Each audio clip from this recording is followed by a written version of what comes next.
अगला video friend, तो यहाँ पे आप देख सकते हैं सबसे इंपॉर्टेंट टॉपिक है। जिस टॉपिक का नाम है stress sustain diagram. It is the most important topic in the mechanical engineering part. तो इसको कवर करना बेहद जरूरी है। तो इसमें थ्योरेटिकल पार्ट रहे ना रहे उससे मतलब नहीं है, लेकिन जो डायग्राम है इसका डायग्राम बनना बेहद जरूरी है।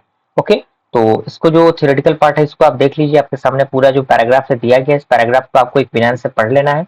पढ़ने के बाद आपको क्या करना है, जो भी पॉइंट्स दिए गए हैं फुल स्टॉप के बाद चीजों को सेपरेट करके एरो देके पॉइंट वाइज चीजों को लिख लेना है। पॉइंट वाइज लिखने का फायदा ये रहता है कि आप चीजों को अच्छी तरीके से याद कर सकते हैं, समझ सकते हैं।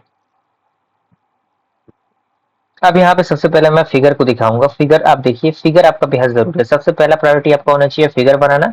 अब फिगर के बाद कुछ पॉइंट है जैसे लिमिट ऑफ प्रोपोर्शनैलिटी और प्रोपोर्शनल लिमिट। ये क्या होता है, ये किस तरीके से यूज करता है, इसको आपको लिखना है। पूरा पॉइंट अच्छी तरीके से पढ़ लेना है। देन उसके बाद आपको लिखना है इलास्टिक लिमिट क्या होता है, यानी what do you mean by the elastic limit. Elastic limit यहाँ पे आपको दिख रहा होगा। तो ये पूरा फिगर है। फिगर का जो रिप्रेजेंटेशन है, नेमिंग है, बहुत बेहतरीन तरीके से होना चाहिए। यील्ड पॉइंट क्या होता है, किस तरीके से यील्ड पॉइंट यूज हो रहा है, बेसिक बेसिक अंडरस्टैंडिंग आपको पता होना चाहिए।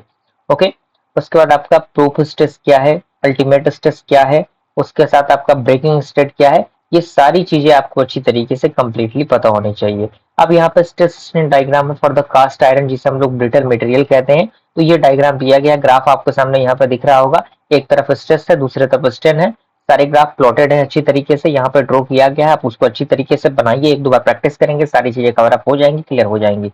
अब इसी के साथ साथ न्यूमेरिकल क्वेश्चन है, जो इस प्रकार से न्यूमेरिकल क्वेश्चन पूछे जा सकते हैं। स्ट्रेन फाइंड आउट करने को कहा जाएगा, या फिर स्ट्रेस फाइंड आउट करने के लिए कहा जाएगा, या फिर जो आपका इल्यूमिनेशन है किसी भी रॉड का, वो फाइंड आउट करने के लिए कहा जा सकता है। तो हर एक पॉइंट ऑफ व्यू से आपको तैयार रहने की जरूरत है। हर एक पॉइंट ऑफ व्यू पे आपको तैयार रहना है, क्योंकि आज भी किसी भी लेवल पे क्वेश्चन पूछे, अभी वेरी प्रिपेयर। ओके, तो मुझे पूरी उम्मीद है कि सारी चीजें आपको अच्छी तरीके से समझ में आ रही होंगी। बस इसी तरीके से अपने सपोर्ट और प्यार को बनाए रखिएगा फ्रेंड्स। मिलते हैं ऐसे टिप्स में, तब तक के लिए थैंक यू।